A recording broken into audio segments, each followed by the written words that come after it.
All right, it's the Android Headline Show. This is episode 65, Google I/O 2014 edition. Garrett, we already got a question. Garrett's asking, is there going to be a show? Garrett, yes, there is going to be a show. We're live right now. We were laughing at that when that question popped up because we're about 10 minutes late tonight getting started. But my name's Jeremiah. I am joined tonight by Nick and Alex from the site. You guys want to say what's up? What's up, everyone? Yes, and it's always my fault that we're late. Sorry. I get here like 2 minutes after 9:30 or whatever time we start anymore. 100% truth. Yep, it is. You can blame Nick on that one. I'm blaming it on my 4-month-old, even though he's been sleeping for an hour. That's why we were on time last week. Yep. I mean, that's the point of having kids, right? You can blame your stuff on them. So. Absolutely, and I can derail the show as much as I want. Yep. So feel free. So I'm broadcasting remotely. Garrett, you're fine, man. You don't have to apologize. Don't worry about it. I'm remote this week. I am actually at my mother-in-law's house. My sister-in-law just had a baby today, so new kids everywhere. Nick's got a little one. So does my sister-in-law. But that's not what we're here to talk about. We're here to talk about Google I/O 2014. Man, I am super excited about I/O this year. I was going in way more than last year. They knew we were going to see a bunch of Android stuff, which we didn't see a whole lot of Android stuff last year. So, Android One, Android Wear, TV, this new material design looks really, really cool. Android Auto. Chromecast got some pretty cool updates. Google Fit was confirmed. The LG G Watch, Moto 360, Samsung's Gear Live, and some Android for Work stuff. We're going to talk about it all tonight. I do want to mention first off that the keynote is up on YouTube, so if you did not get a chance to see the keynote or you just want to see it again, you can pull that up. We've got a link in the show notes. But Google did put that on YouTube. Make sure you go grab some popcorn before you go watch it. Yeah, for real. Yes, because it's the video is 3 hours. The first 25-ish minutes are just like intro stuff. There's no sound. It's just video.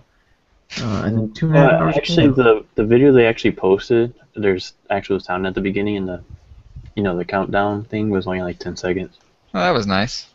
Oh, good. At least they fixed that. Their I watched countdown the machine beginning. was awesome. Yeah, I watched the beginning again like a couple hours ago. Yeah, if you missed it, they had this really cool Rube Goldberg like countdown machine with a big, bunch of spinning wheels, and so it's really It cool. looked like it went across like the whole stage. Yeah, it was massive. When they first showed it, it looked like it just took up like a corner of the stage. There were people taking pictures of it and stuff. And then right before the show started, it kind of panned out, and it took up like half the stage, man. The thing was massive. Yeah, we got pictures of that too. That's up on the site. Yeah, it was pretty crazy. Yeah, Justin is there. Justin Diaz. He is there holding it down for us. So. Yeah, he's headed home now, so hopefully he gets home safe. Yep. When you know what time he left? I think like 2 hours ago. Okay, cool. So he's well on his way. Yeah, it's awesome, At man. least he's at the airport now. I don't know what time his actual flight is, but Hopefully his layover's not too long. But let's jump into, I think really what we're just going to do tonight is run through the keynote, kind of the way things were presented at the keynote, and really break some of this stuff down. Android One was, I think, the first thing that we saw, first new announcement. This is aimed at developing countries. It's going to be, it sounds, honestly, to me, it sounded a lot like the Moto G and the Moto E. Like, it's going to be nice phones at inexpensive prices. We're talking less than $100 US. yeah, the one they showed was from Micromax, which is like a really big company over in India, which probably many of us haven't heard of before. They have a phone that's like a 4.5-inch display. They didn't say what kind of display, just 4.5-inch.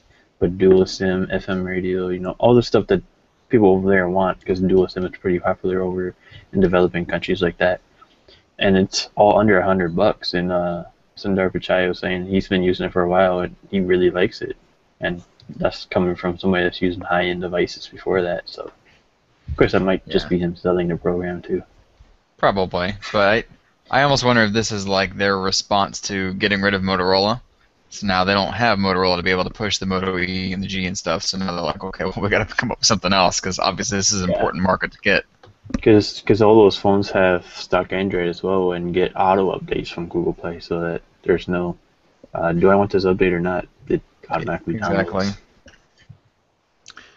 Yep, and some of this, when they were first started, talking about Android One and these devices being a little more quality, like a little more focus on the quality, and the cost being kind of low, and just the way they were presenting it, there were some questions about Android One maybe being Android Silver.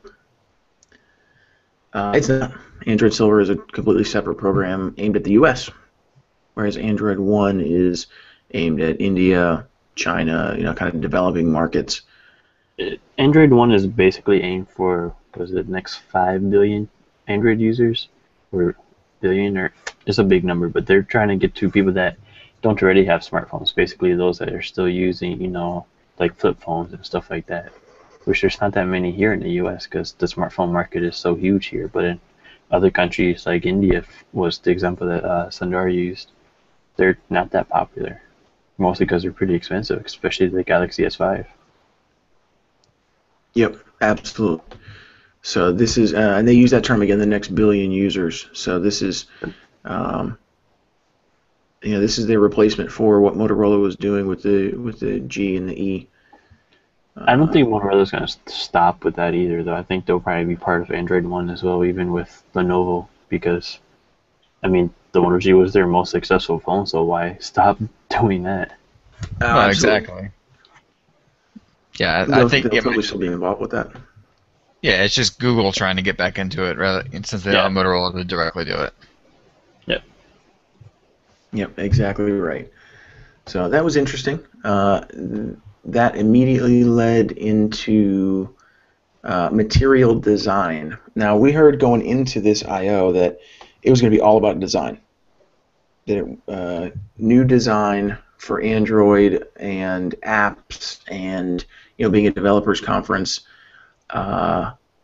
In years past, there had been sometimes a lot of focus on the back end. Well, this year it was going to be all design.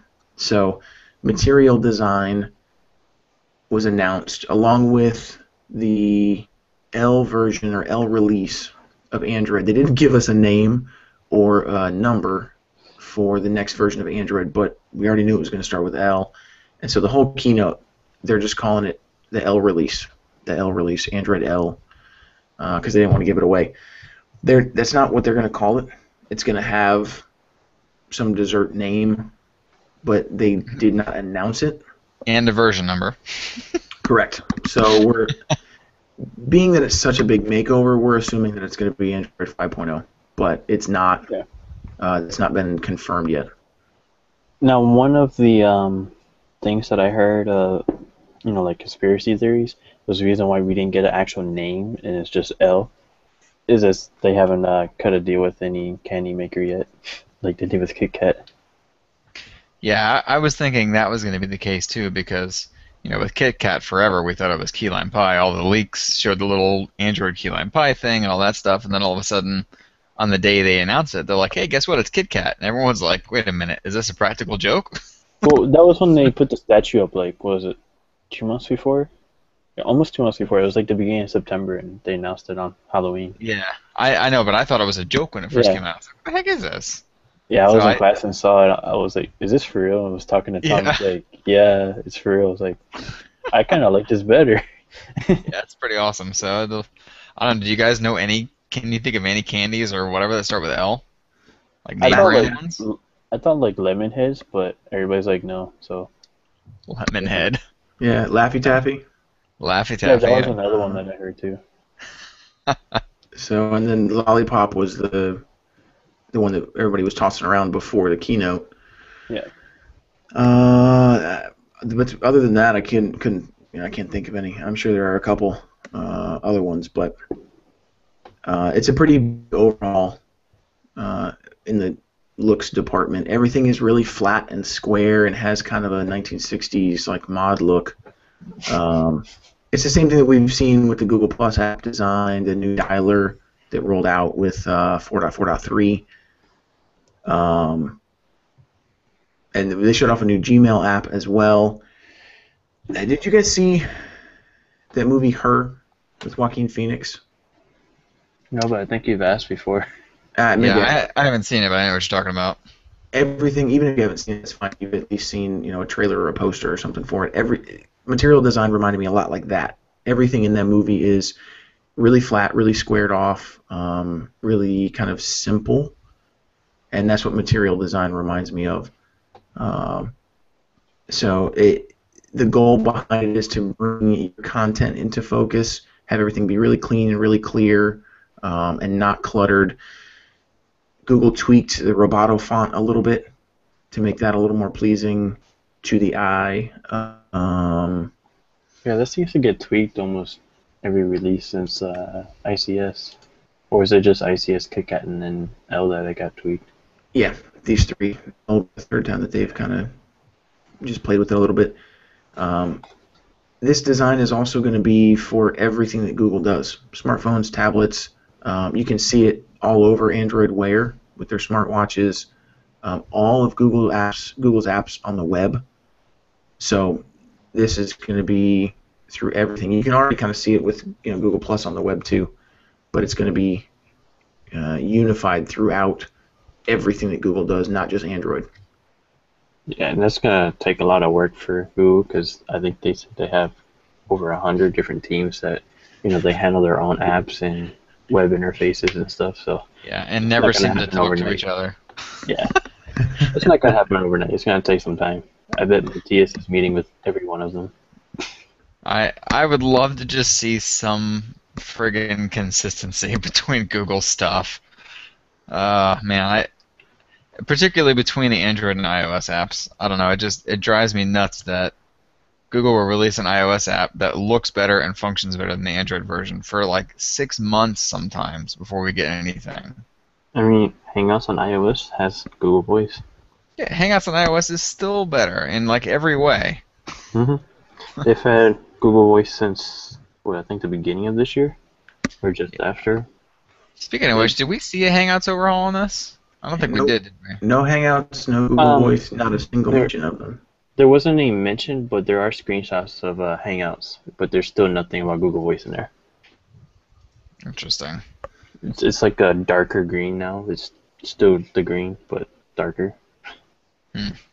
When it comes to Google Voice, we're still in that same kind of place with Voice that we were with Gtalk before it got turned into Hangouts, where it was just dead for like a year. Now, Google Voice has been a lot longer than that, but we're still in that kind of limbo period where Google's not going to release an update to the Voice app or the Voice service until it rolls it into Hangouts. So, I mean, it's gotten updates, but those are security updates, so kind of have to push those out. I just wonder where the Voice team is. Like, have they already joined Hangouts or what? They have to, man. If because they're not doing anything that we can see. Yeah, they've got to be working on that integration. And but part of this is why, the fact that Google has all these teams working on different pieces and they're trying to unify everything is why they rolled out the L developer preview now. We saw that hit today. You can download it and flash it to your Nexus 5 or Nexus 7 if you want. But they want to give their teams time to get this stuff ready before it officially is released. They also want to give developers time to get their apps updated. Yeah, they did the Android Fireside chat yesterday, and that's where developers can ask the Android team pretty much anything. in regards to Android and stuff. And there were a few developers that just got up and was saying thank you for the developer preview because it means that they can get their app ready for when it launches instead of it launching and then they have to go get their app ready and have users saying that their app is crap on Android L or whatever version it would have been. And from what it sounds like, it looks like we're gonna get developer previews at I/O for every year now and then release in the fall, kind of like what iOS has been doing for the last few years. Yeah, see, and I'm perfectly fine with this for that very reason.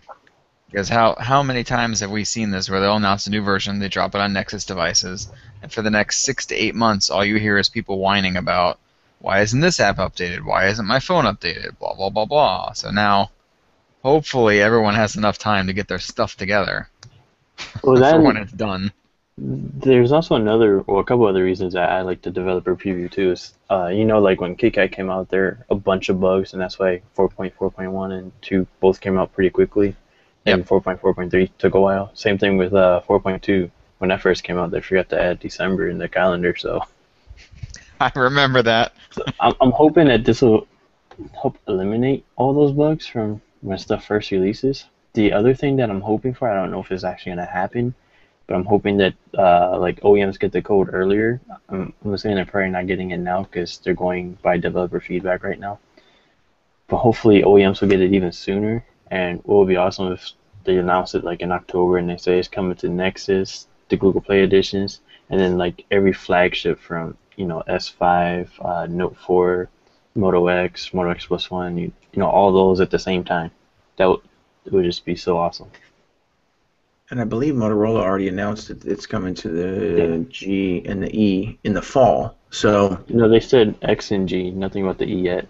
And HTC said the M7 and M8, nothing about the minis and the Maxes yet. Yep, I was just going to say the HTC as well. Yep. But coming in the fall, so that's when the release is supposed to hit for everybody. So I mean, just imagine them saying you can download it for Nexus 5, 7, maybe 10. I don't know if they're going to drop support for that by then. And then all the other flagships that came out in 2014 and maybe some from 2013 as well. That's just unheard of in Android, and I don't know. It's going to be awesome if it happens. It's just like a dream. It'd be absolutely huge. Because I can't tell you how many people email us and ask us about why hasn't this device gotten an update, and a lot of times I'd never even heard of the device. Yes. Yeah, that happens. That happens a lot. Especially from people that are not from the U.S. True. Yeah, and if you don't know kind of how that cycle works, or if your manufacturer is not communicated very well, then you don't have anything going. You're just guessing. What I'm really hoping for is that I don't know if you guys remember like when ICS came out and how long updates took to come out after that for non-Nexus devices, and that was like the last real major change in design and stuff for Android. I hope it's not going to be like that. Yeah, I'm waiting. Like, what, about 8 months to even hear anything about, like, the HTC Sensation get an update? And that's what I had at the time.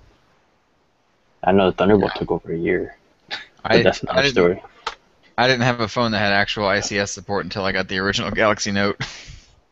And that was what did that come out, like 8 months after ICS came out? It was a long time.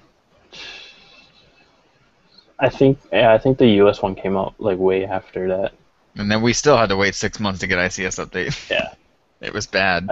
Updates have gotten a lot better since then, but they haven't been as big as like ICS. ICS was huge. Sure. Yeah, ICS was massive. L is going to be pretty huge too, so it'll be interesting to see how it all works, because now a lot of the flagships are already on KitKat. Honestly, I think this is even bigger because ICS more or less was just a visual overhaul, whereas this is both visual and functional. So there's quite a bit more work to do with this in terms of UI and all that kind of stuff.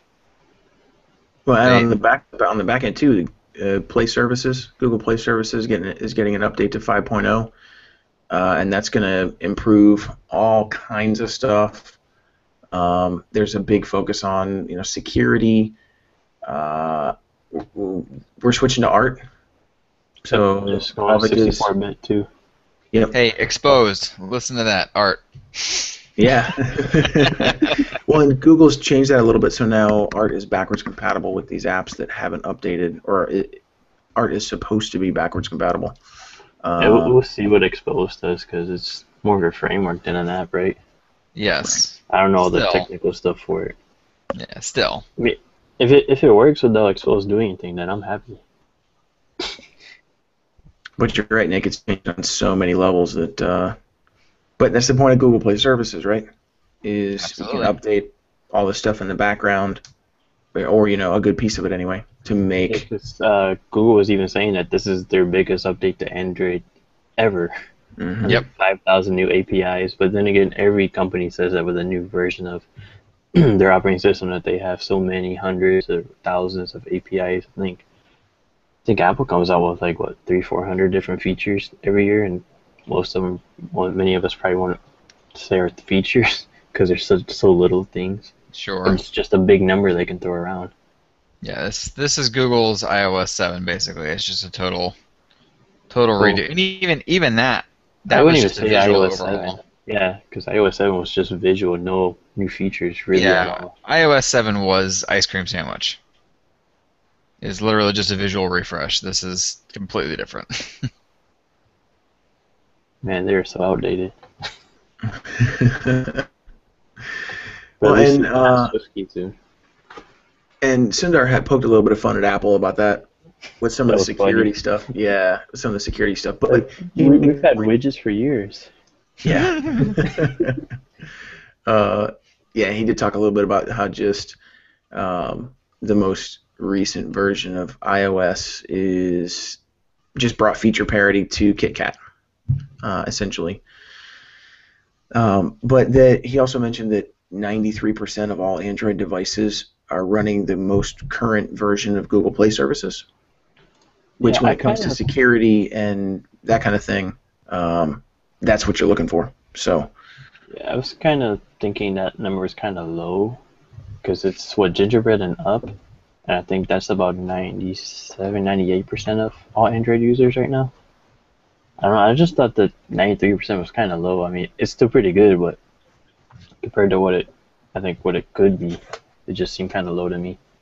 Yeah, Especially I since don't know. it updates automatically, exactly. so it doesn't really compare it to Apple saying like, "Oh, we got 80% of our user base on iOS 8 already," because that you got to manually update to. well, and I'm wondering where, a little bit of methodology here. I'm wondering where Google pulled those numbers. Are they including? Is it like the numbers that they release every month, where it's just devices that are dialing into the Play Store, or are they including, Kindles and What they other devices like that? what they said is anything that runs Android and that we're not counting the Kindle Fire. Like, he actually said we're not counting the Kindle Fire Okay. because Google Play Services doesn't run on Kindle Fire anyways. But Exactly. And I would assume that they wouldn't count that, but yeah, I was thinking that might account for some of the gap, that 7%.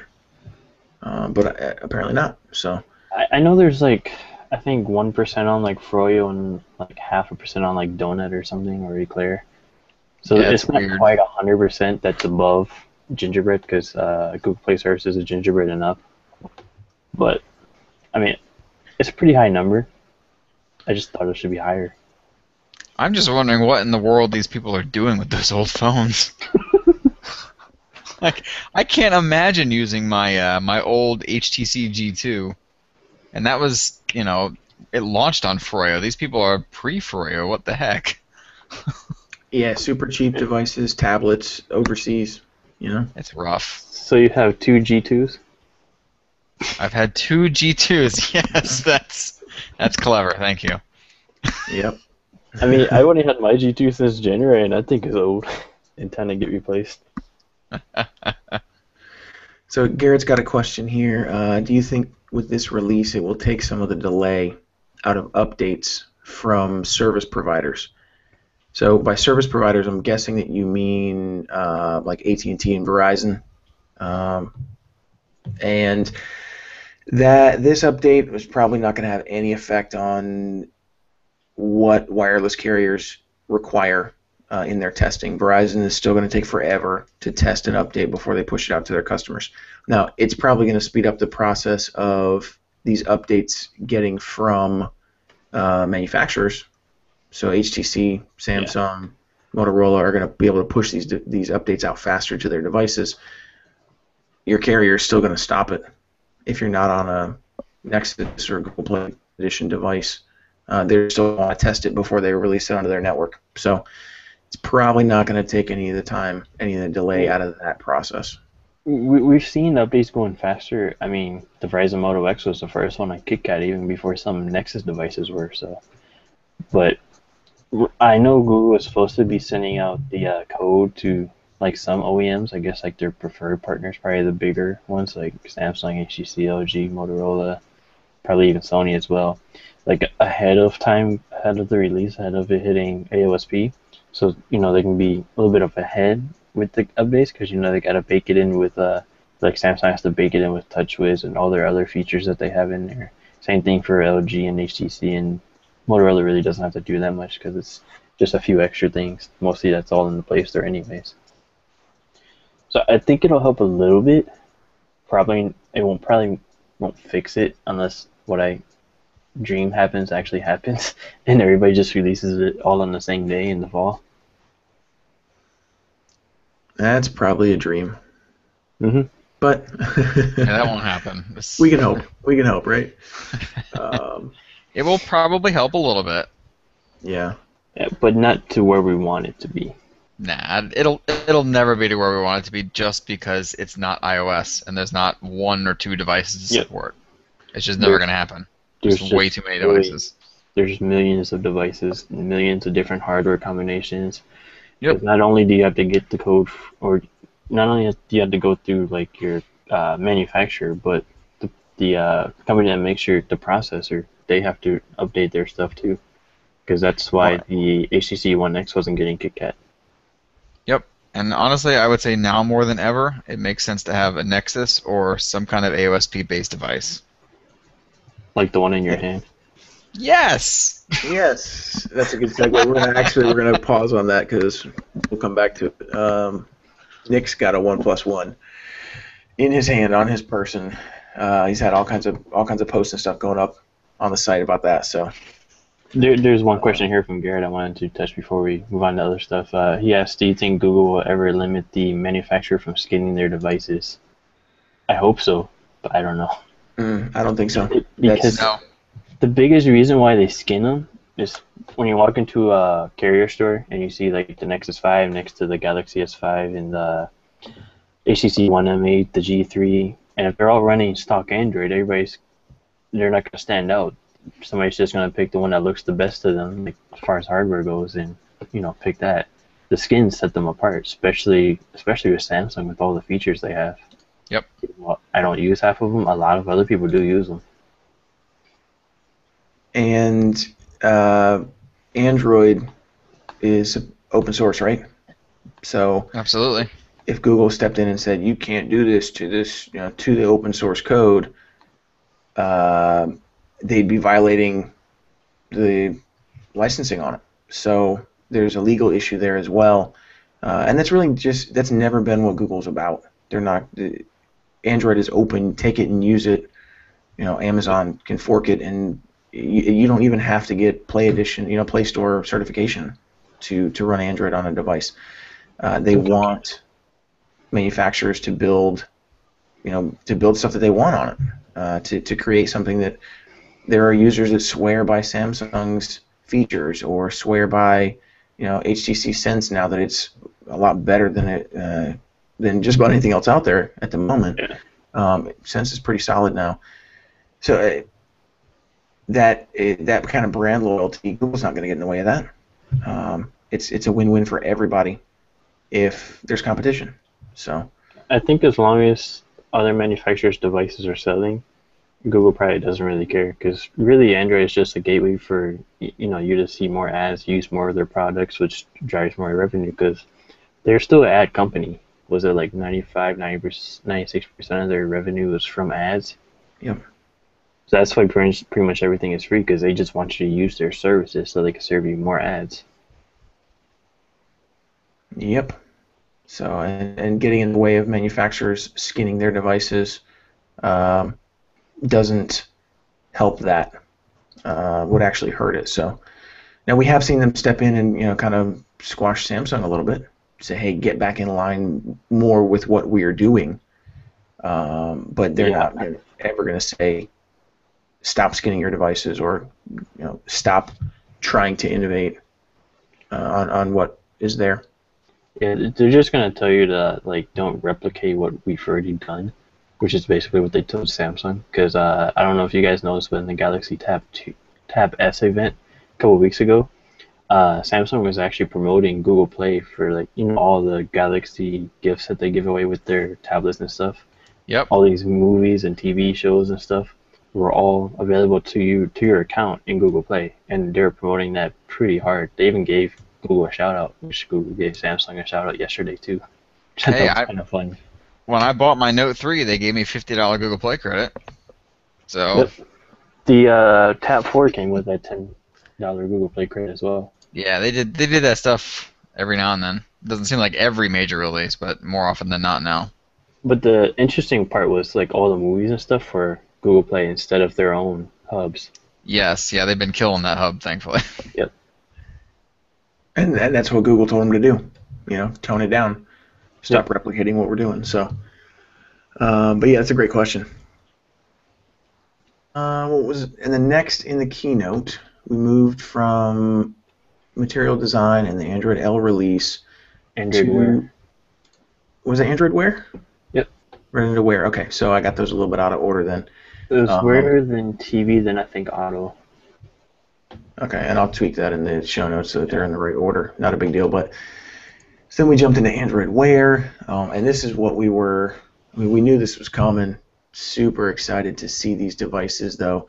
The Moto 360 in person, the LG G Watch, the Gwatch, and then Samsung's Gear Live was announced. The Gear Live kind of like, I think it snuck up on a lot of people. Like we saw rumors and stuff that they were making an Android Wear device. I don't think we expected it at I/O until like the day before, when somebody came out and said that it'll be at I/O and be given away. I have a feeling they kept it hush-hush so that they could sell Gear 2s. Probably. I mean, but does it really matter? They're still selling stuff. It shouldn't have surprised anybody because they already had the hardware. The Gear Live is a Gear 2 Neo. Yeah. Yes. Running Without a Android home Wear. button. Well, Right. you know how Samsung rumors are. You pretty much know everything. Yeah. Yeah. But you got to remember, they're pushing their own ecosystem now. So they're going to try to prioritize that over Google's. I know they've been working more hand in hand with Google, but still, their stuff's going to take precedence. Did you see all the demos with Samsung tablets? Not the Nexus 10, but just Samsung tablets? Mm-hmm. Because that was pretty surprising to me. I saw that big home button down there. I'm like, well, that's not a Nexus. Yep. Yeah, those demos were Is Samsung usually- tablets, so- Yeah, usually the demo on like Nexus stuff and Chromebooks, I was surprised to see that. Yeah. Back to Samsung real quick. I'm just going through the description on the Play Store for the Gear Live. When did they start calling it a SAMOLED display? With a small S. Wait, what? Seriously, if you go Yeah, on the S the is for Play Store, it's SAMOLED. It's with small S and then the rest of the word is capital. It looks So really it's- stupid. Just Super AMOLED, but they're making it. Samsung's been into putting that on Samsung. their site for, I think, a while now. I know the last few press releases have had it. God, that's terrible. I saw somebody refer to it as that, and I thought it was just people shortening it and being lazy internet speakers, but. Ugh. I think they've I always haven't noticed that, man. That's ridiculous. I think they've always done like S AMOLED, but it was always all caps, not like a lowercase s before. See, what I want to know about these, and as soon as I can sell the G2 and get some money to buy one of these, I'm buying one. But both the G Watch and the Gear Live are always on. So what kind of battery life do these things get? Because the Gear... The G Watch, what leaked out before I/O, I think it says 36 hours when it's always on. So that's like standby time. So Mm-hmm. It works I for don't me. know what I they got mean some... I don't know what they mean by always on. Is if the screen is always on, or if just like, you can just bring it up like you can on the Gear 2 and it, turns on The the screen clock. is always on. I kind of missed this part during the keynote. I only caught a little bit of it, and I probably should just go watch it again. But they basically said something about, you pull it up and it brightens up, gets full color and all that. So I must wonder if it turns to like a black and white image or something. It's dim. I just need to look. We it have is always pictures on. of the Moto 360 where it looks like it's almost like turned off because Justin got hands-on time with that today. So it might just go to black and white. Yeah, because if you read the description, it says adjusting the color and style so that you can always glance for the latest information. Yep. So, It sounds like that to me. but yeah, the G-Watch we were 36 hours, so you get a day and a half. And the Gear Live has smaller batteries, 300 milliamp instead of 400. Hmm. It's probably a Snapdragon 400 as well in there, because that's what the G-Watch has. Quad-core processor for your watch. Insane. Yeah. The same processor that's in the HTC One Mini 2. That's ridiculous. And the HTC First. And pretty much any other mid-range device. The only other thing that I want to know, and I just realized that the Gear Live has a heart rate monitor, so now I'm kind of interested in that too. Is the screen a little less scratchable? Because the 3 months that I had my Gear, I got that stupid screen scratched up. Not terrible, but it was all scuffed up. I'm like, man, I haven't had a screen on any device get scuffed up in years. So I don't know. I don't see anything about like super scratch resistant coating or anything on here. It makes me nervous. One thing that I did see though, I think it was Tim Stevens from CNET posted this, that the Gear Live is pretty hard to see outside with the AMOLED display, which has always been one of my problems with AMOLED, but I know it got better with the AMOLED. 5. AMOLED. So I'm surprised to see it like that on the Gear Live, but I'm going by what he's saying because I haven't touched it. I'll have to ask Justin because I know he's seen it, but I don't think he's gone outside with it because he said they were in cases so that he couldn't take them out the case. Yeah. So you're charging it every night though. If you're wondering about battery life, it'll get you through a full day, but you're charging it every night. That's fine. I mean, I charge my phone every night. I don't care about that at all. I don't know why people put up such a fuss about that. I mean, I guess if you're somewhere else and you forget the charger, is that the deal? And that's the thing. I Like think most of these, it's not wireless charging. It's got a proprietary charger, so you can't just use your micro USB charger. The Moto 360 has Qi wireless charging. Yes, now that does. That's a different story. That was surprising. I'm wondering how you're going to charge. Are you going to put it like face down, or do you have to put it on the The side? 360 will never come out. The I've way just given up on it. the way they're like hyping it up, I think it's going to be really expensive. I think it's going to be like $400 or so because these others don't have wireless charging. They have like the cradle like Samsung has on their other Gear smartwatches, and then you plug micro USB into that. And they're $250. So Well, the Gear Live is $199 and the G Watch is $229. yeah, okay. The And G Watch, it's I thought interesting. it should be reversed because the G Watch looks a little bit cheaper. And the G Watch has less features. It's a less dense screen. It doesn't have anywhere. It doesn't have the heart rate monitor and all the other stuff. I don't know. I'm actually very surprised. The only thing it does have over the Live is the battery. It's Manufacturing. 30% more. Manufacturing comes into play there because Samsung already has the manufacturing ramped up for these watches, so it's cheaper for them to make them. Yeah, Oh, I that's guess that the makes newest. sense. You're right. I wonder if I'll see like an Android Wear port for the Tizen Gear smartwatches. Maybe not officially, but unofficially, it'll happen. Oh yeah, unofficially, I'm pretty sure it'll happen. Probably in the next week or so.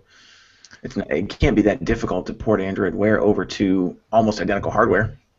So Nope. And The hard thing is going to be getting over Tizen because I don't even know how to root it or anything. I'm guessing forget that Tizen. crap. Just abandon that garbage. It'll go away. I So hope. Robert in the Q&A here is saying that the watch only lights up when you bring it up towards you, like the existing Samsung watches. Which doesn't always work right. Trust me. Right. Well, Yeah, the Gear 2 Neo was better than the Galaxy Gear was for me, but I both used both of them when they first came out, so It's software just a updates really- haven't changed it. it's a really inaccurate measurement, and I tell you what, anytime I went to watch a movie with that thing, I would shut the gestures off because I'll be sitting there in the movie and you cross your arms and the freaking thing is like torch on the screen, you know? It's like it was very annoying to have that. I'll tell you what, I liked it sometimes, but that I've even made a gesture on the launcher to shut that off normally because it was it was not good everywhere. Yeah. Well, that's something to keep in mind, but that makes a little more sense because I can't see if that display is on all the time. That battery should be fried in like 4 hours. That's what I was thinking. It's what, 320 by 320, isn't it? Resolution. Yes. The Yeah. Gear Live, anyways. I think the G Watch is It's 280. Yeah. 280 squared. So it's pretty like dense in pixels. Can get the words out. Yeah. But that's the hardware. So Android Wear is the platform, not just for watches, for any wearable. That Google's making it available. What's funny, man? What I miss? Nothing. I have no idea. I'm laughing at myself because I want this thing so bad. I'm such an idiot. The Android Wear SDK actually came out today, like I think a few hours ago. Because we had the preview SDK out for a few months, but now we have the full SDK, so we should see some apps. Google Keep, I think it was, got updated today with Android Wear. Evernote, I got an email from them earlier this week that they're getting updated too pretty soon to Android Wear. One of the interesting things is like with apps that work with Android Wear is you don't have to install a separate app on your phone. Like with Samsung, you gotta use the Gear Manager and then go find the apps for it and download it. With Android Wear, like the Google Keep app is with the Android Google Keep app, so you download it, update them together, which I thought was a lot simpler. I think that's probably one of my favorite things about the whole deal with Android Wear is no separate app market. Yep. You don't have to deal with that crap. And the requirements, I wasn't really surprised that it's 4.3 and up, which is probably because of Bluetooth Low Energy. That's what I'm guessing. They built a lot of hooks into 4.3 for smartwatches too. Yep. And we not know just why. watches, but whatever, you know. Because 4.3 was like all under the hood stuff. Yes. It was basically the primer for Android Wear before KitKat came out. Basically. And then Android Wear also has Google Now integration, which is we've seen in some of the previews and leaks for the G Watch and the Moto 360. Location, time-based reminders, smart tracking, a pedometer, all the Google Now stuff, packages being mailed to you, travel times and destinations, emails, and important stuff. So notifications will be richer because it's running off your phone, and the support is built right into the app on your phone. Same thing with like music controls. All that stuff's going to be really, really easy to use and really feature-rich. So I like the idea of Android Wear. I just don't know if I'd really ever use it that much. Because when I've used the Gear smartwatches, like to review and stuff, I never really used it, other than trying to use it for the review, so I can write about it. Honestly, it's one of those things like, I wanted a smartwatch because I like the concept. I've never worn watches before. I just never liked them. So once I got the Gear, I kind of forced myself to use it every day. And after a week or two, I didn't want to leave home without the thing. Like, I was pissed if I left home without it. I would literally turn around to go get it.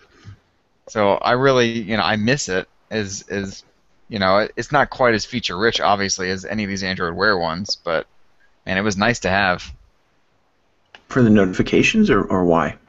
Yeah, mainly notifications. It's... I guess you get lazy. I don't know how else to say it, really. That's what it feels like, because it's like I'm sitting there without it, and notification would go off, and I'd be like, God, I got to pull my phone out of my pocket. I don't want to do that. Forget it. I'm not going to read it. Yeah, that's how it is with Hangouts messages for me. Yeah. Yeah. I'm like, I'll look at it later. Whatever. See, for me, I was wearing that smartwatch, and like I'm out. Instead of, pick out my watch or like my wrist to see what time it is, I just pull my phone out my pocket to see the time because that's what I'm used to doing. Doing that for so many years. Yes. So I just know what to do. I did that for a while. It probably took me a month to start kicking that habit, but I eventually did. And then I didn't have it anymore, and I'm like, crap. I look at my wrist, now there's no watch. That's a habit that we'll have to. If Yeah. you're interested in a smartwatch, you'll have to kind of break that and make that switch back to using a watch. It's not necessarily lazy. I mean, there is a convenience factor. Sure. But I feel like that is a lot less intrusive. You might come off as that rude guy who's always checking the time, always looking at your wrist. But Yep. most people are going to feel like you're being less rude looking at your wrist as opposed to pulling out your phone, looking at your phone all the time. Yes, and honestly, I think they made one of the best points ever at the conference when he said something to the effect of, it'll help you be with the people you are actually physically with. Like, instead of just holding out your phone all the time and scrolling through whatever, it's like it keeps the phone in your pocket, and like you get a notification, you just glance at it, okay, that's fine, I can look at that later. So I don't know, because that's a big problem in society right now. You look anywhere, and everybody's just on their phone all the time. Even when you're in the room with other people, you're always on your phone. And 90% of the notifications I get can wait. Yeah, they're garbage. Yeah, it's that email that I don't really care about from some mailing list that I forgot to unsubscribe from. Basically. They're going to say some email from Chris. No. Yeah, same difference. Love you, Chris. He's actually really good about that. Don't fire me, please. I never get anything from Chris. It's always pertinent, so he doesn't email me that often. See, Chris just doesn't email me. That's it. The interesting thing about the Gear Live that I found was all the press images had a purple Gear Live, but they're only selling it in black. So I don't know if they're going to do more colors later on, which is really a Samsung thing anyways. I think they really started doing that. Give me that purple or that orange. Just do it. You probably will, man. Just give me a red one. Bright red like the Nexus 5. Yeah, definitely more difficult to steal, too. Yep. Robert's saying in the Q&A here. Yes. So, if Very it's bright, good. they can't walk off on you nearly as easily. So, Well, that's what the kill switch is for in Android L. yeah. Yep, security, right? I'm actually tempted to get a Android Wear for the personal unlocking thing that they did. It's kind of like Motorola's trusted devices for pretty much anything running Android L. So convenient. Oh my gosh. I love that thing on the Moto X when I had it connected to like a Bluetooth speaker. Didn't have to worry about PIN or anything. Yeah, and now that it's in stock Android, it's gonna be awesome. It makes so much sense to set a lock code, and then when it's on your person, it's unlocked. Yeah. But if you happen to leave it home, you happen to lose it. Once you're out of range of that trusted device, it just locks itself. Man, You can also set Honestly? it for location. Like if you're always at if you're at your desk, it'll be unlocked, so you just have to swipe to unlock it. Yeah, and it might actually get me to use a security. I'm somebody who hates that. I just can't stand putting in a pin. It drives me insane. That was how I was always. I still don't ever use one, but on the G3 I was using a knock code because it was just so much easier. Well, see, that's awesome. I like LG's implementation there. Yeah, because I'm already tapping on the screen, to wake it up. But now I don't have to do that. I can just tap in my code and it'll wake up and unlock it all in one, one motion. Yep. Which is what I really liked about it. Yeah, it's nice. Because like when you have the pattern, if you don't wipe off your phone all the time, they can see your fingerprints and see your pattern. So it's not really that secure. That's very true. I'm forever wiping off my phone, man. I never had that problem. Well, I don't use a pattern, so I don't have that problem. Yeah, that works too. Yep. Yeah, it's just a balance between convenience and security. Most people are going to sacrifice that security if it means, they have to enter a long passcode in every single time. Eventually, you just put it off. So finding a smart way to solve that problem means that everybody's devices are going to be more secure. So I like that a lot. So we moved from Android Wear to Android. I forgot to say that you can control your Android TV from your Android Wear. Yes, and so that we moved into Android TV. which you can control from your watch. The segue was awesome. Yeah, it was. Yeah, it was. And Android TV, man, is when it was first announced at the keynote, I was kind of like, meh, no big deal. It's just kind of Google TV, but better. But not a big deal. But the more I went back and watched the keynote again, the more I read about it, it's so it's all based on your voice. Like the controls there's no crazy controller. You don't have to worry about typing a big keyboard from Sony or Hisense or whoever. There's a D-pad. You can download the app now. It's in the Play Store for Android TV. There's a directional pad and voice search, and that's all you need. And as good as voice search has been on in Google Now and Google Search, I have to imagine that it's going to be fantastic for Android TV. What I was listening to the Android Central podcast this morning, and basically what Jerry was saying, what about the Android TV is like they took Google TV, Chromecast, and like all those Android sticks for your TV and rolled them into one and just kept like all the awesome parts of each one in this Android TV, which I could see that because I mean your phone it works just like it does with Chromecast for Android TV. Yep. You can use your watch. I wonder if I think Android Watch or Android Wear will work with Chromecast the same way, won't it? I don't think they say anything about it though. I don't know. It would be surprising if it didn't. But yeah, the you UI looks really simple. It looks really nice actually, but it's pretty simple as well. I never used Google TV, so I don't know how bad it was. All I've heard is bad things about it though. I didn't think it was bad. The biggest problem with Google TV is that it's clunky. So, like, It's my on mom. Honeycomb, isn't it? Yes, it's on Honeycomb. My mom and stepdad have a Sony, I don't remember what model, Google TV. It's like 3.1 or something, or Honeycomb 3.1. And, the remote is this square thing. It looks like a video game controller with a keyboard slapped onto it, and it's even got like trigger buttons and stuff. I mean, they look at the thing and they're like, I don't want to touch that. They don't want any part of that thing. They don't even use it because they don't want to use the remote. So it was nice to hear that both voice controls and then a simple app on your phone. And that's the other problem, it's like they'll misplace the remote or something and then they can't find it for a while. You're probably not going to misplace your phone, at least not as easily as you would a remote. Yeah, because I lose the Fire TV remote all the time. Pretty much every night. But that remote is pretty simple too. I kind of wish that Amazon did like a app too, so like you don't need the remote. You can just open up the app on your phone and find something else to watch, or pause it, play it, search, everything on there. But the remote you were talking about, that reminds me of one that Android stick I got. I think it was probably close to 2 years ago that I reviewed, and man, that remote was just terrible.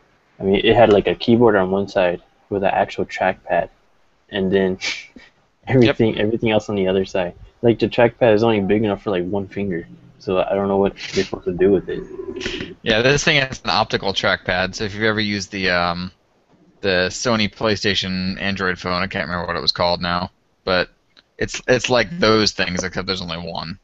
Yeah, I think I ended up plugging in my that's mouse the one, because I had Xperia Play. I think I ended up plugging in my mouse because I actually had a USB port on the back. Yes. So I just did that.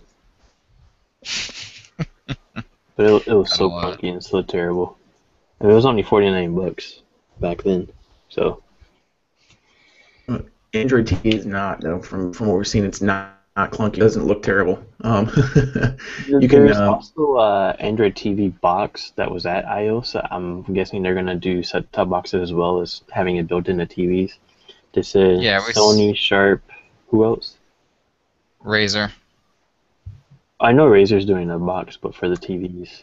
It's actually built into the TV. Let me look here. I know Sony and Sharp are doing it in their. I think the ones they're coming out later this year. But yeah, it's going to be built into TVs. Yeah. Basically, the same as Google TV was. But the good thing about not just Android TV, but Android Wear as well, is that it's all tied into Android L. So I don't know if that means like when they put out an update for Android L, it work for all those things that they announced yesterday? All the different like variations of Android L. That would be nice because that was another issue with Google TV is Yeah. you can never get it updated. Because Android Wear, Android TV, and Android Auto are all connected to Android L, Yep. which I thought was really nice too. Yeah. Now you don't have a separate experience on each device. Like you go from your phone to your TV to your watch to your car, and it's all different like experiences right now. With Android L, it's going to be pretty much the same, just Yep. different screens, obviously. And the nice part is not having to update all those individual things all the time. Yeah. You know, so like with your Wear, it's probably just going to be updated as things go on your phone. It's not like, oh, well, what version of Android is my thing running? Oh, it's 3 years ago's version or whatever. Yeah, because even on the tech specs for like these Android Wear smartwatches, next to the OS, they're just putting Android Wear, not Android Wear version 1 dot blah blah blah. It's just Android Wear. Yep. So I think that's going to help, keep you from wondering, well, why is my version so far behind everybody else's? Like, Yeah, because for Android these is things it now. shouldn't matter. The purpose of them is notifications and app support. Yep. And Robert is Gaming, saying too. Robert's saying in the Q&A right here that Asus too. I'm guessing he's talking about the Asus smartwatch that's supposed to be coming out later this year for Android Wear.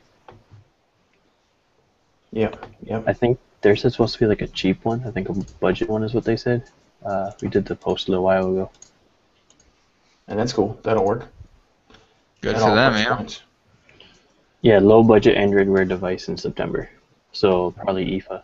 We'll probably see it. It works. That's first week of September. So Android TV is going to have all the same kind of content as Google TV. Chromecast support. And gaming, man, they spent a long time talking about the gaming stuff on Android TV. They're pitting that kind of with the Fire TV. Yep. And some of these features were pretty cool, man. Like you can start a game on the Android TV and then have friends pull up the same game and play with you, like on their phone.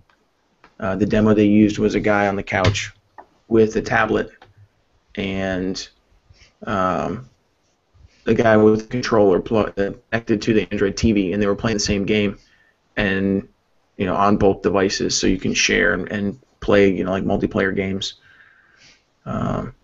across devices, which was super cool. Again, all tied into Android L. So that was pretty exciting. I'm not a big gamer, but I know a lot of people who are, and it's a big deal. Is Asus doing a TV box? I don't think I've heard anything about it. I know they have a Chrome box out or coming out. They will. I haven't heard I'm anything sure they will, official too. about it, but they will. I'm sure pretty much everybody will probably have one. Samsung definitely will have a few of them. LG, probably HTC. Well, I don't know. I know they're supposed to be doing an Android Wear device. I don't know about Android TV, but I'm sure probably most of them are going to do one. Yeah, it's along with the Razer thing. They're saying Asus and Razer and a couple others in the fall. Yeah. Yeah, we did the So I'm Razer just- one, and somebody commented that it's going to cost like $1,500. No. But anybody who runs the Google TV box, so LG, Acer, Sony, we'll see Android TV boxes from them too, I'm sure. And it's I it's kinda Philips wonder- TVs, by the way. Yeah, I kind of wonder if LG is going to do Android TV since they're doing WebOS for their own TVs. That's true. That's a good point. 'Cause I they did actually like thought about separate that when they boxes. announced it. Yeah, they did an update this week for WebOS on their TVs. And they might still release a separate set-top Yeah, box. they'll probably do like Samsung and put their feet in both waters because they're not on Windows Phone either. And Samsung and HTC, well, HTC might not be anymore, but Samsung is. Yep. Yeah. And then we move from Android TV into Chromecast, which I thought was kind of interesting because some of these features, the updates to Chromecast, we haven't been able to confirm that they're going to be in Android TV. We're assuming that they are, but Chromecast is getting screen mirroring built right into the device. So if you've ever used Allcast or one of these other apps, you can get this same functionality, but Google's building it into Chromecast now. Or even CyanogenMod, because it's in there too. Yeah, built right in. In Android L, it's actually in the quick settings, so you put on the quick settings and just cast screen, and you can do it from there. Yep, it's all set up already. There's a bunch of new apps, and they set up a new website to find Chromecast apps. You can go to chromecast.com/apps to find all those. There's a new backdrop screensaver type deal. So right now, if you've got a Chromecast, you already know this, but you can just let it sit there for a while, a couple of minutes, and it'll kick over to pictures, just like high-res images. So now you can add additional information to that. You can add your own photos, you can add weather info, you can add news, add feeds of like famous artwork to kind of spruce up that screensaver option. They're calling it backdrop. And then this was one of the coolest things that they announced for Chromecast. You don't have to be on the same Wi-Fi network to control a Chromecast device attached to a TV with this whenever they update it. Yeah, they said updates coming in the fall. Everything is coming in the fall, basically. Because it's all tied to the L release. Yep. So it sounds like you're going to have to be in the same room as a Chromecast, and they're going to know that using location data and some other techniques to determine where. I think I read somewhere earlier today that they're going to use like ultrasonic sound. Yeah.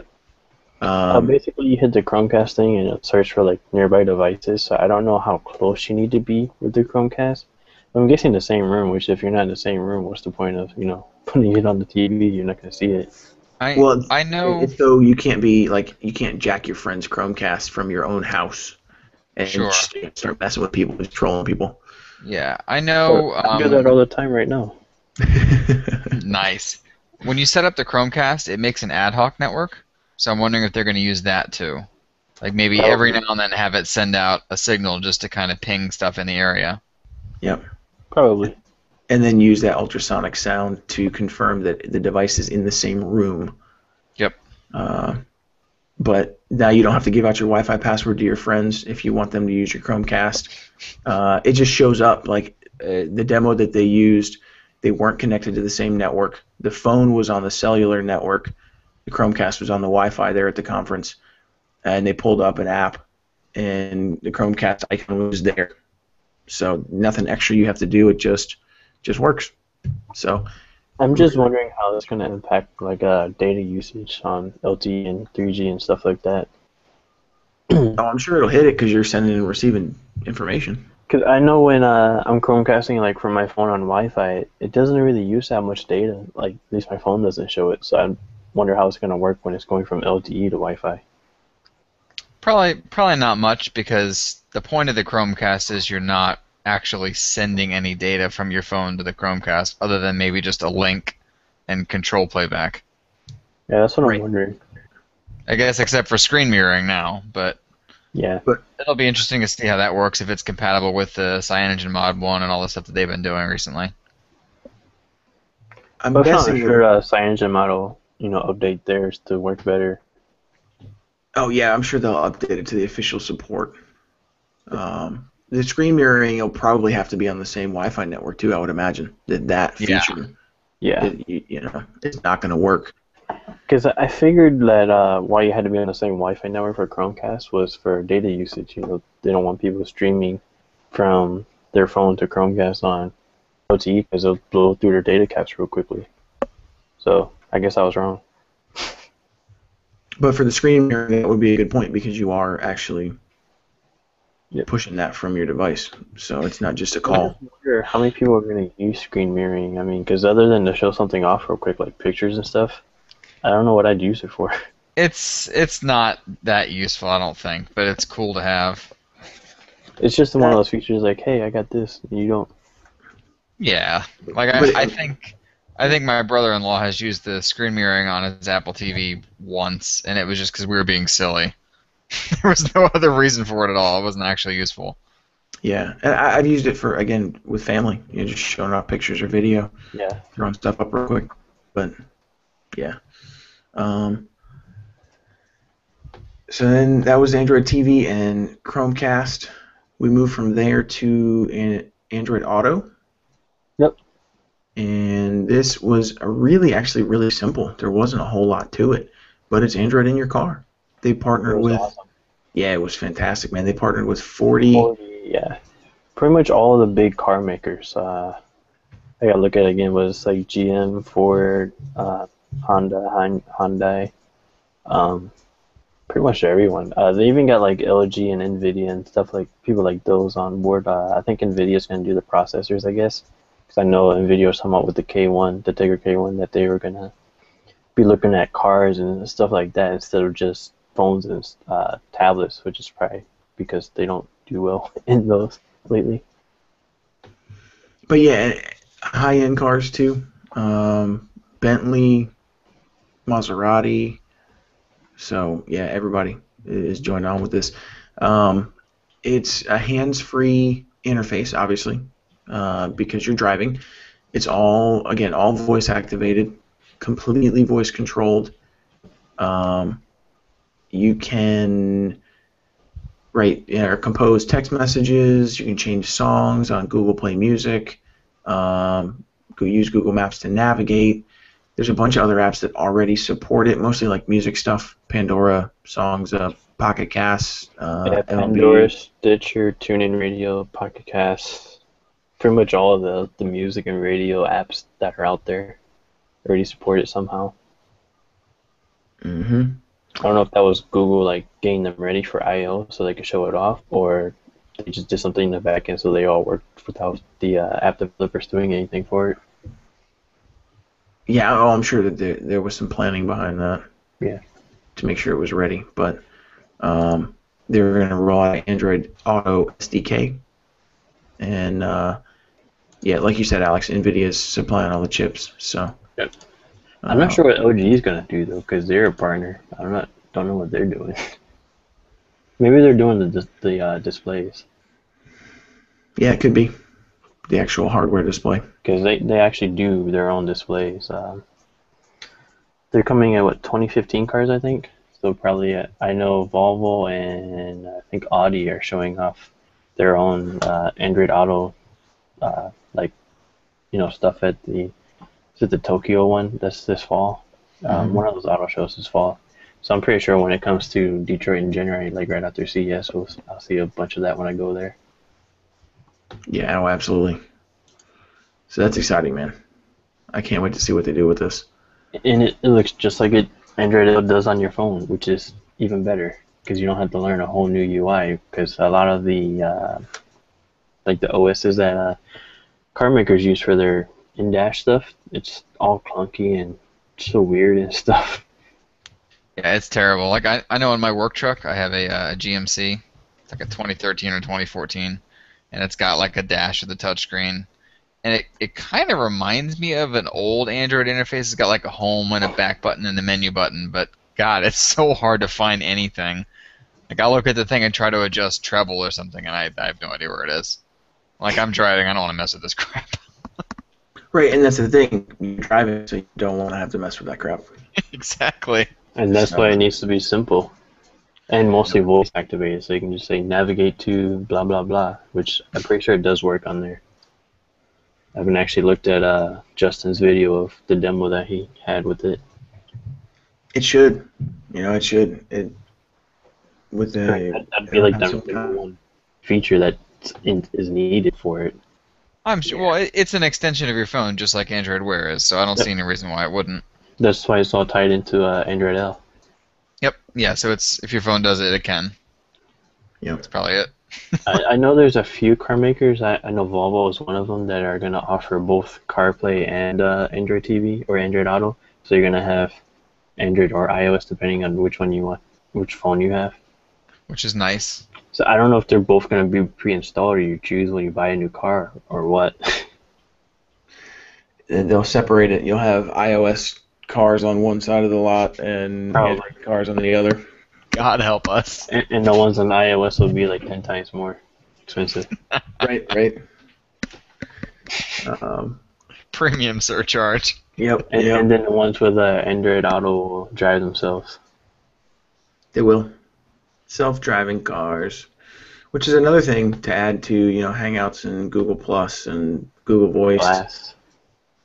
and Glass, yeah, that we did not see at I/O this year. So Well, what I saw from, who was it? The guy from All About Android, Jason Howell. He put up like a little post on Google Plus earlier that Google Glass was so absent from I/O this year, like compared to last year. Yeah, A lot and it of just got an attendees. update too, didn't it? Like an upgrade, I mean, not an update. Yeah. Well, both. It got an update and an upgrade. Well, It's got sure double you the RAM now. But he was saying like last year, like almost all the attendees were wearing Glass, and like almost all the Google people were wearing Glass. This year, basically no one. There was only a few attendees wearing it. And that was pretty much it. The only mention of Glass was on registration day on Tuesday when they did the upgrade, and I don't even know what else is new besides the RAM.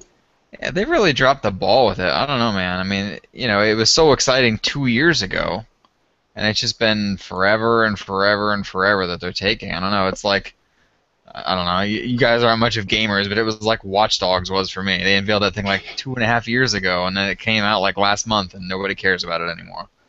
Don't do that.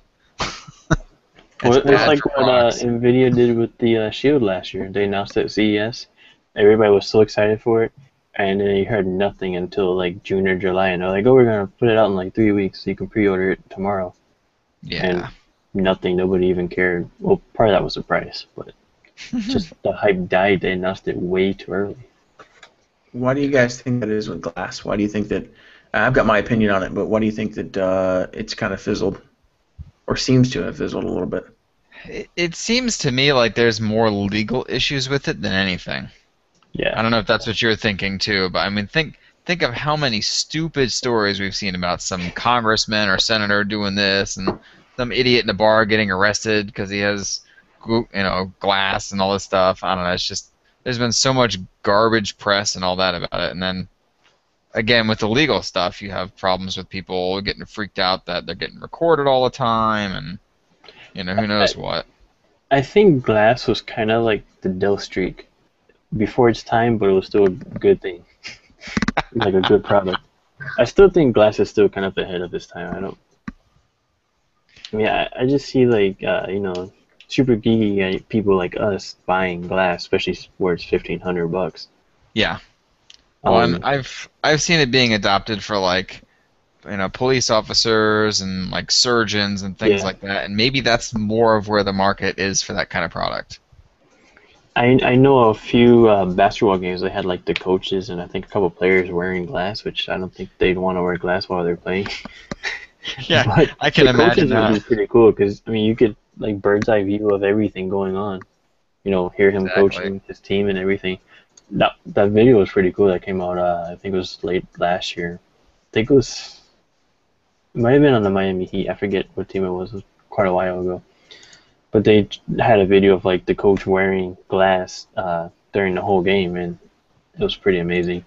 I know University of Michigan is using Glass for their surgeons at their hospital where they teach at, which is probably pretty good for teaching as well, because you can record everything you're doing without and still have both hands free to actually do surgery and stuff. I believe that was the Indiana Pacers that Oh, it was tested also- that on the sidelines with the coach and all the players were wearing on the sidelines. They were playing a game versus Miami Heat.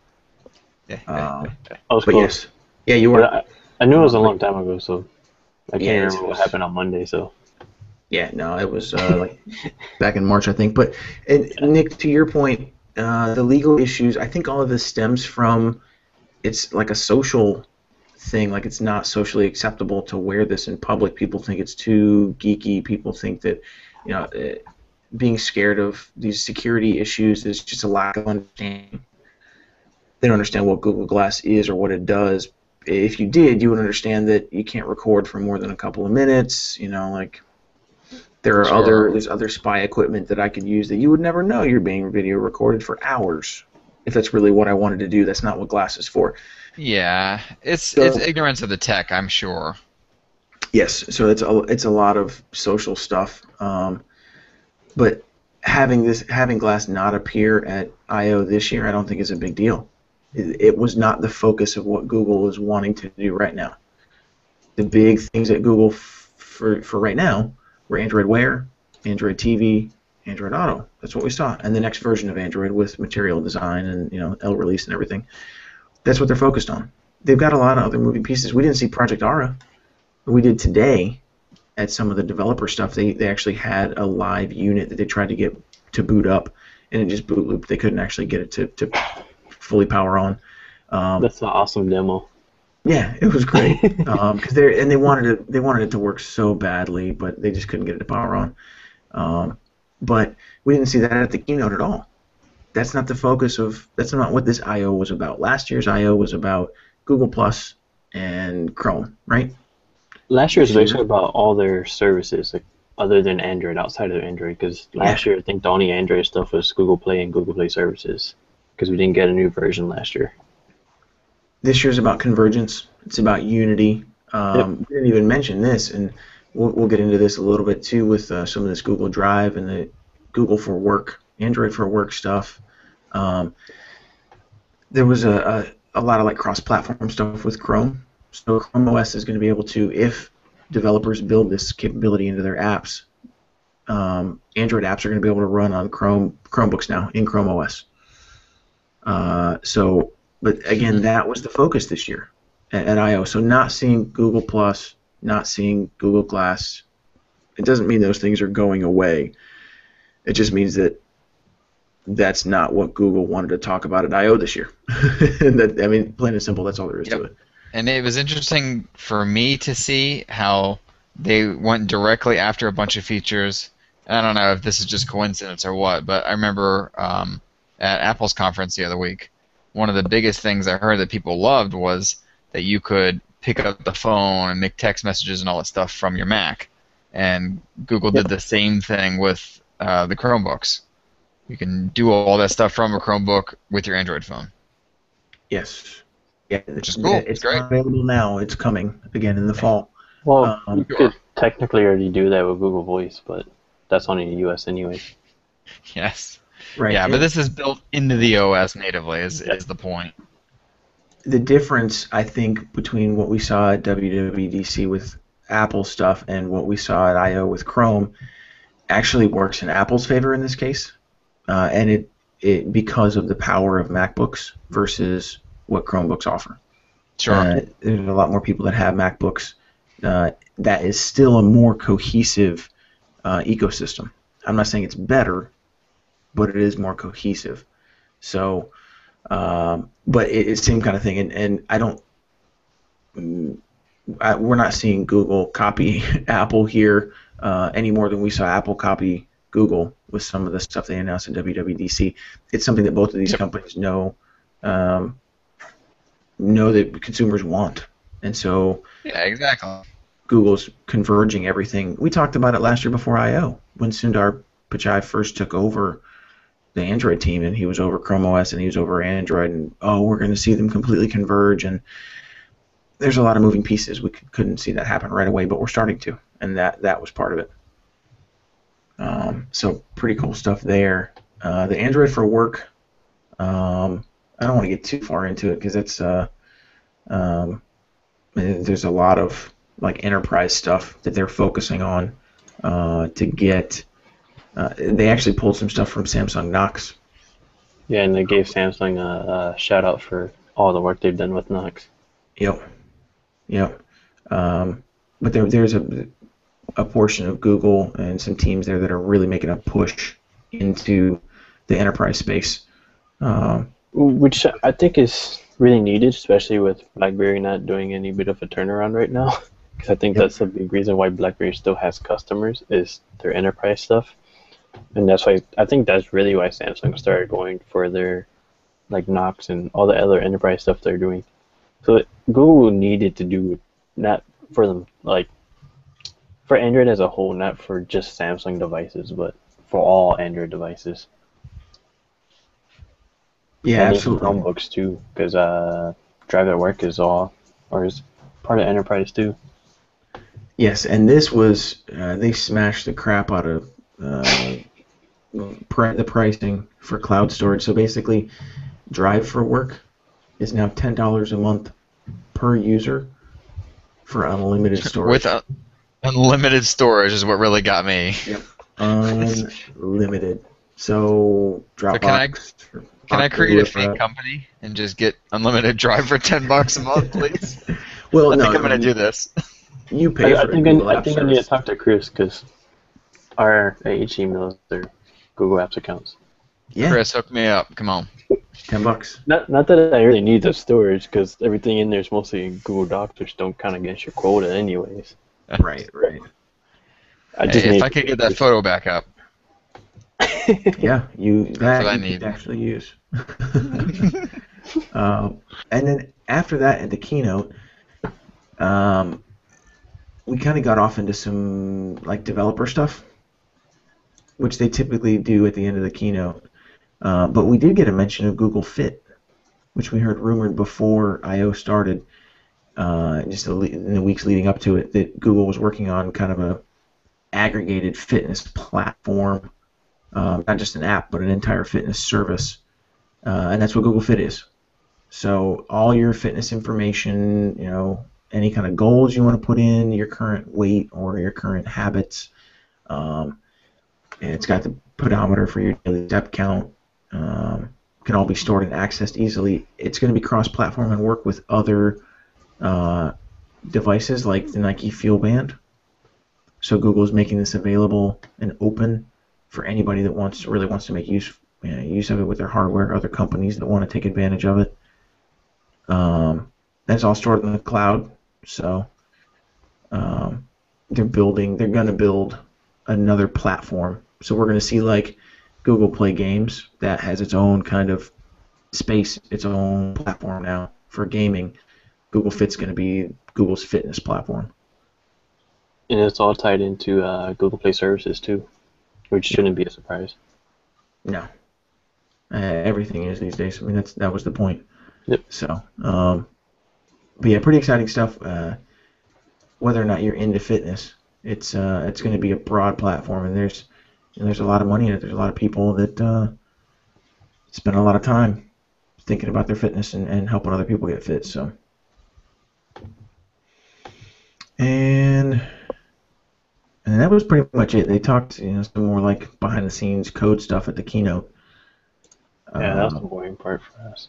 Right. It was funny, man. You could see the switch when they started. So they got through all that stuff, Android for Work and Google Fit, and then you could see like the press in the room just shut down. Everybody's eyes kind of glazed over for the last 30 minutes of the keynote while they talked about developer-specific stuff. And there were way more developers than there were press there. So that's how it always is. Because like last year, I think most of the keynote was like all code stuff. Because they did that new development space for Android apps. I can't even think of the name of it right now. It was like some kind of studio. But they were like going over that, and I guess everybody just thought the keynote was so much longer because of all the code stuff they were going over. I mean, it was 3.5 hours, especially when Larry Page got up there at the end and was talking for like 45 minutes. Yeah. But this one, it started late and it ran almost an hour late. Yep. I don't know if the protesters messed them up or what. That was really interesting. What the heck were those people protesting? Like there were two drones or protesters. The first one was protesting one of Google's lawyers. So it wasn't even Google directly. One of Google's lawyers owns a building, some building in San Francisco, and was kind of like, it's legal. Whatever he's doing is completely legal, but some of the people living in the building feel like it's a little bit shady. He's selling the building.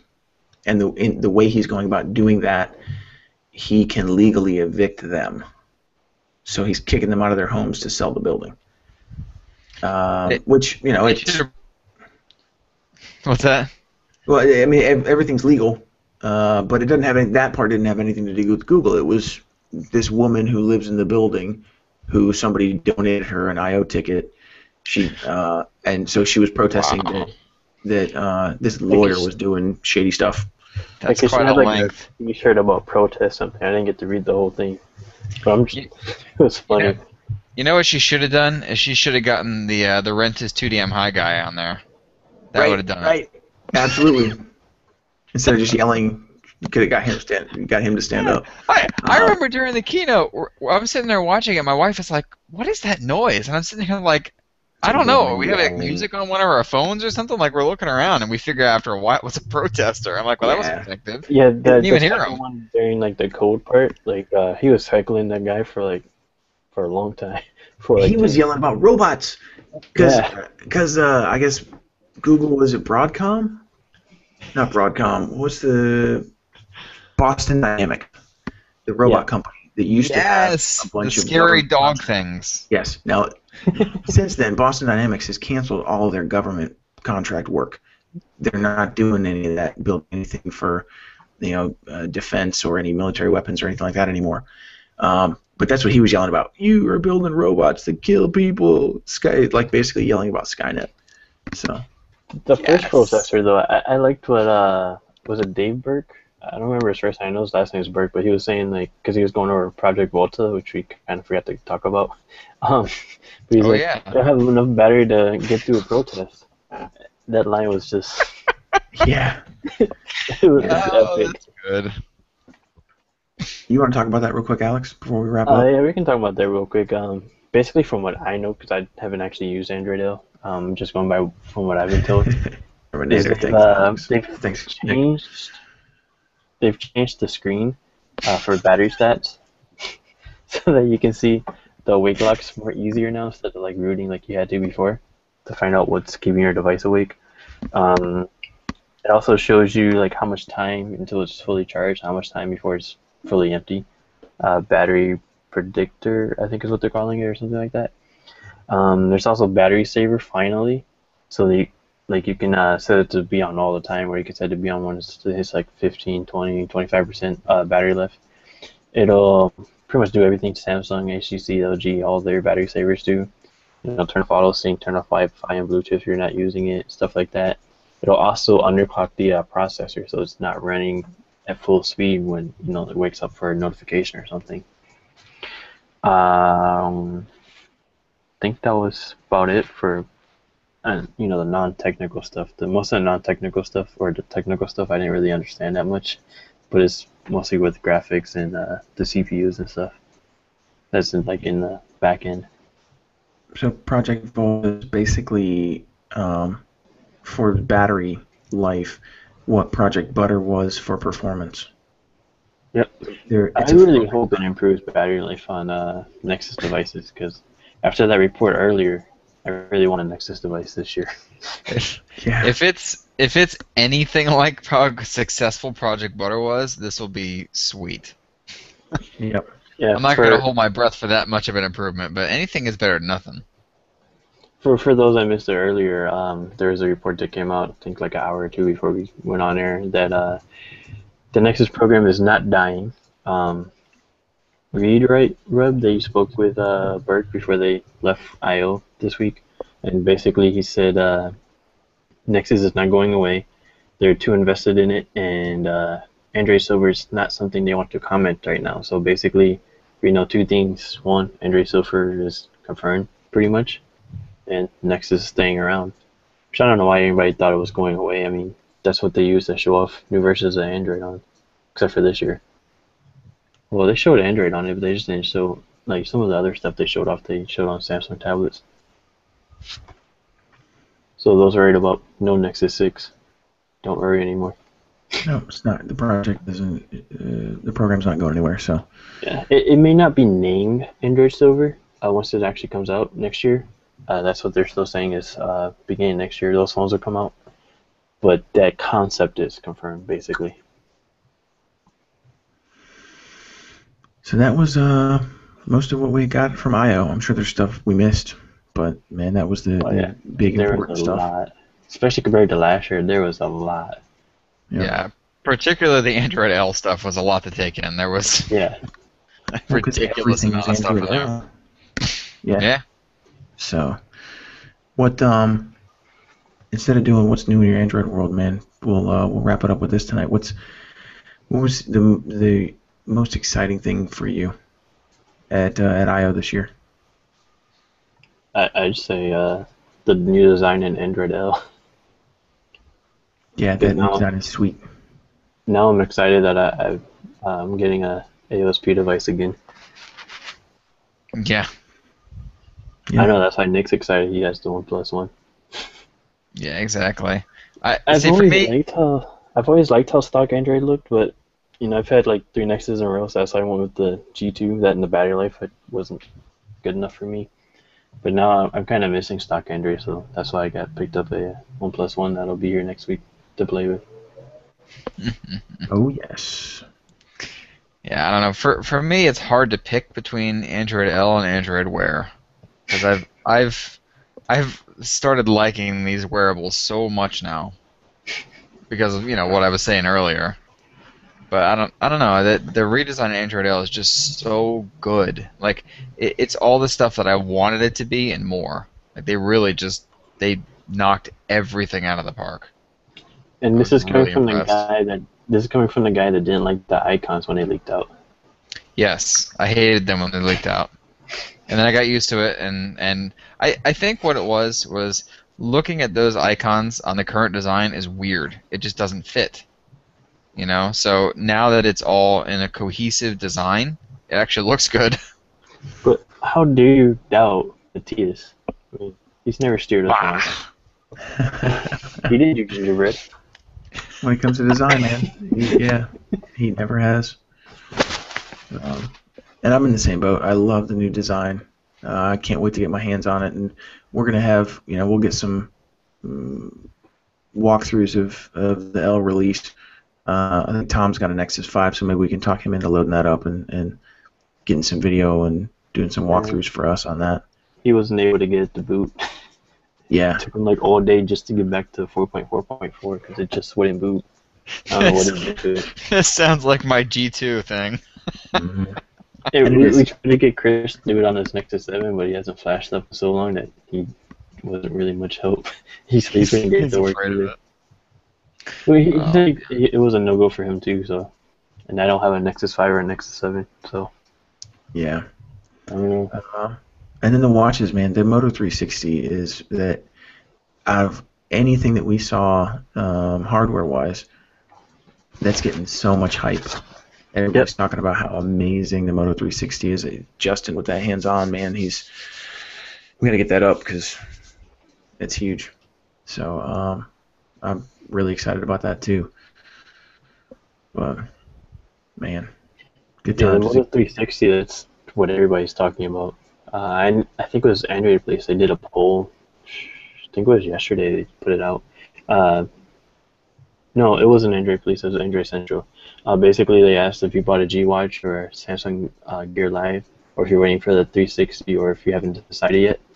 And I think at the time when I think Android did a screenshot and posted it on Google Plus, it had like 2,300 votes, and like 70 or 80% were saying no, I'm waiting for the Moto 360.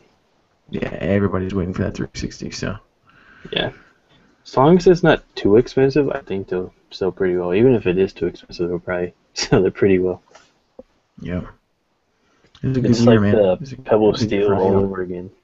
Because the Pebble Steel was pretty popular when it first was announced, but now it's not Android Wear. Nobody really pays attention to it now. Yep. Well, cool. I think I'm gonna wrap up for the show tonight, guys. We've been on for a good long while. Had a lot to talk about. It was exciting times. So, Nick, we did not get a chance to get into your 1+1, so we will do that next week for sure. No rush. I'll have even more time to play with it by then. Yeah. So keep an eye on the site for that, AndroidHeadlines.com. Nick's got a whole bunch of 1+1 stuff going up. Alex has one on the way, so we'll be getting into that. You can find us on Twitter at AndroidHeadline without the S. Google Plus, Facebook, on the site. Pull up the About page and shoot us an email if there's something you want us to talk about or guests you want us to have on, whatever. We have fun doing this stuff, man. I say it every week, but we do it for you guys. So it's a blast. So, Nick, Alex, thanks for hanging out with me tonight. Later, guys. See you guys later.